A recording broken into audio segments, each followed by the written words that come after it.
रूस यूक्रेन जंग 40 महीने से ज्यादा समय से जारी है। ना जंग रुकी है और ना ही पुतिन और ज़ेलेंस्की। अब हालात ये हो गए हैं कि पुतिन ने यूक्रेन जंग को और तेज और बढ़ाना शुरू कर दिया है। जब से द हेग में नेटो के 32 देशों की मीटिंग हुई है, उसके बाद से पुतिन के तेवर यूक्रेन के साथ साथ नेटो से बहुत बड़ी जंग को लेकर सख्त हो चुके हैं।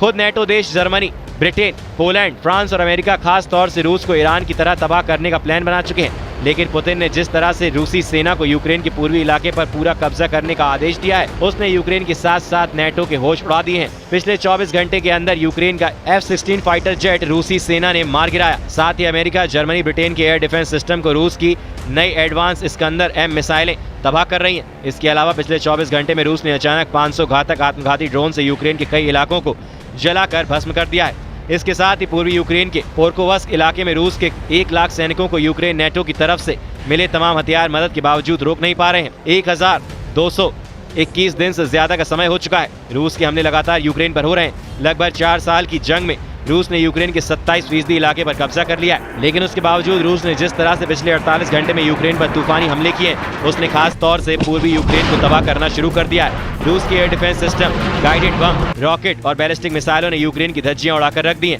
अमेरिका का पैट्रियट मिसाइल सिस्टम भी यूक्रेन को रूसी हमलों से बचा नहीं पा रहा है। पूर्वी यूक्रेन को बचाने के लिए यूक्रेन जिन अमेरिका F-16 जेट को हमला करने के लिए भेजा था, उसे भी रूस ने मार गिराया। यूक्रेनी सेना ने 29 जून को खुद माना है कि एक यूक्रेनी पायलट की मौत हो गई और उसका एक F-16 रूसी हमलों को रोकने के दौरान मार गिराया गया। यूक्रेनी सेना ने बताया कि पिछली रात रूस ने कई सारे ड्रोन और मिसाइल हमले किए थे। उसी दौरान एक F-16 फाइटर जेट रूसी सेना के निशाने पर आ गया और तबाह हो गया। वायुसेना ने टेलीग्राम ऐप पर कहा, पायलट ने अपने सभी ऑनबोर्ड हथियारों का इस्तेमाल किया और 7 हवाई लक्ष्यों को मार गिराया। आखिरी लक्ष्य को मार गिराते समय उसका विमान क्षतिग्रस्त हो गया और उसकी ऊंचाई कम होने लगी। इस दौरान पायलट आबादी वाले क्षेत्र से विमान को दूर ले जाने की कोशिश करता रहा, लेकिन आखिर में F-16 तबाह हो गया और उस उड़ रहे F-16 पायलट की भी मौत हो गई। पूर्वी यूक्रेन पर रूसी सेना भूखे भेड़ियों की तरह टूट पड़ी है। जो जानकारी मिली है उसके मुताबिक रूसी ड्रोन ब्रिगेड ने 28 जून को पूर्वी यूक्रेन पर 450 से लेकर 500 आत्मघाती ड्रोन से हमले किए हैं।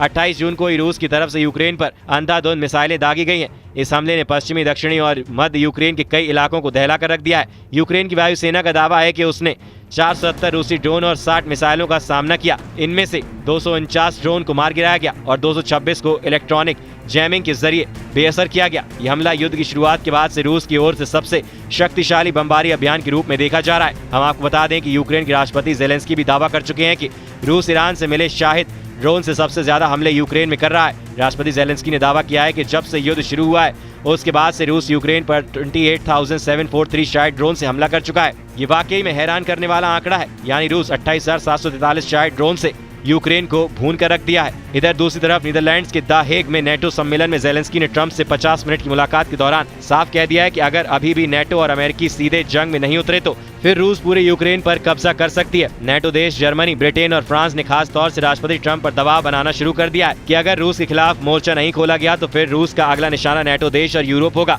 जर्मनी के चांसलर फ्रेडरिक मर्ज ने खास तौर से कहा और ये चेतावनी दी है कि रूस सिर्फ यूक्रेन तक रुकने वाला नहीं है।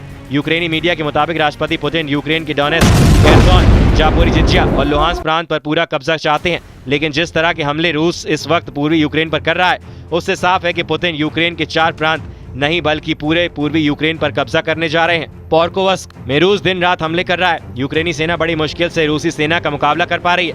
यूक्रेन की सेना प्रमुख ओलेक्सांद्र सिरस्की ने बताया है कि रूस ने पूर्वी यूक्रेन के डोनेट्स्क प्रांत में मौजूद पोर्कोवस्क शहर पर कब्जे के लिए 1 लाख से ज्यादा सैनिक तैनात किए हैं। सिरस्की के मुताबिक रूस और यूक्रेन युद्ध के बीच पोर्कोवस्क शहर सबसे तनावपूर्ण फ्रंट बन गया है। रूस पिछले साल से इस शहर पर कब्जा करने की कोशिश कर रहा है। हालांकि पिछले साल यूक्रेनी आर्मी ने इस इलाके में रूसी ऑपरेशन को नाकाम कर दिया था। सिरस्की ने के मुताबिक पिछले साल यूक्रेन ने कुर्स्क इलाके में हमला करके रूस के लगभग 63,000 सैनिकों को वहां उलझा दिया। इससे पोर्कोवस्क पर रूस का दबाव कम हुआ और यूक्रेन को नए सिरे से स्ट्रेटजी बनाने का मौका मिल गया। लेकिन अब राष्ट्रपति पुतिन ने 1 लाख रूसी सैनिकों को यूक्रेन के इस शहर पर कब्जे का सख्त आदेश दे दिया है और इस शहर में सड़क और रेलवे सप्लाई लाइन मौजूद है। इस वजह से इसका स्ट्रेटेजिक महत्व काफी ज्यादा है। अमेरिका के institute for the study war यानी ISW के मुताबिक यूक्रेनी आर्मी ने ड्रोन अटैक के जरिए रूसी हमलों को नाकाम कर दिया। रूस अब इस शहर पर सीधा हमला करने के बजाय दक्षिण और उत्तर पूर्व से इसे घेरने की कोशिश कर रहा है। रूसी सैनिक छोटे छोटे दस्तों में मोटरसाइकिलों, और ट्रेनें, गाड़ियों और बग्गियों से हमला कर रहे हैं। यूक्रेन के अधिकारियों के अनुसार यूक्रेन के ओदेसा में रूसी ड्रोन हमले में एक टीचर और उसके पति की मौत हो गई और 14 अन्य घायल हुए हैं। डोनेट्स्क के पूर्वी क्षेत्र में इवानोपिलिया के गांव पर एक और रूसी हमले के कम से कम 2 अन्य लोग मारे गए। यूक्रेनी अधिकारिक के अनुसार 28 जून की रात को यूक्रेन राजधानी कीव में विस्फोटों की आवाज सुनाई गई। खबर ये भी है कि रूसी सेना ने डोनेट्स्क में चेरवोना जिरका की बस्ती पर नियंत्रण कर लिया है। इसके अलावा रूसी सेना ने वोवचा और मोकरी याली नदियों के बीच के क्षेत्र पर भी कब्जा कर लिया है। 24 फरवरी 2022 अब तक रूस के 1,61,000 वर्ग किलोमीटर इलाके पर कब्जा कर चुका है। ये यूक्रेन की कुल जमीन का लगभग 27% है। लेकिन उसके बावजूद जिस तरह से पुतिन ने ऐलान किया है कि यूक्रेन की जमीन पर जहां-जहां रूसी सेना के कदम पड़ते जाएंगे वो जमीन रूस की होती जाएगी। उस ऐलान ने यूक्रेन के साथ साथ अमेरिका समेत नेटो के 32 देशों के होश उड़ा दिए हैं। 3.5 साल से ज्यादा की जंग में अभी तक यूक्रेन नेटो के साथ मिलकर रूस को अपने देश से खदेड़ नहीं पाया। ज़ेलेंस्की ने गुहार लगाई है कि उसे भारी हथियार और बड़े पैमाने पर हथियारों की जरूरत है, लेकिन पुतिन ने जब से ऐलान किया है कि उनकी ऑरेशनिक हाइपरसोनिक का उत्पादन 3 गुना से ज्यादा बढ़ा दिया गया है, जो किसी परमाणु हथियार से कम नहीं है। इस खबर ने नेटो के होश उड़ा दिए। इसलिए नेटो सोचा कि कहीं ज्यादा देर ना हो जाए, उससे पहले रूस से मुकाबला करने के लिए बम बारूद का पूरा इंतजाम कर लो। मॉस्को ने इस बात पर जोर दिया है कि युद्ध के समाधान की दिशा में प्रगति इस बात पर निर्भर करती है कि यूक्रेन 4 यूक्रेनी क्षेत्रों पर मॉस्को के नियंत्रण को मान्यता दे। रूस चाहता है लुहांस्क, डोनेट्स्क, जापोरिजिज्या और खेरसोन पर कब्जा मान लिया जाए।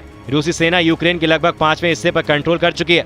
रूस अभी यूक्रेन के लगभग 27% हिस्से पर कब्जा कर चुका है, जिसमें क्रीमिया, लुहांस्क क्षेत्र का 99 से ज्यादा अधिक, डोनेट्स्क, जापोरिजिज्या और खेरसोन क्षेत्रों का 70% से अधिक तथा खार्किव, सुमी और क्षेत्रों के कुछ हिस्से शामिल हैं।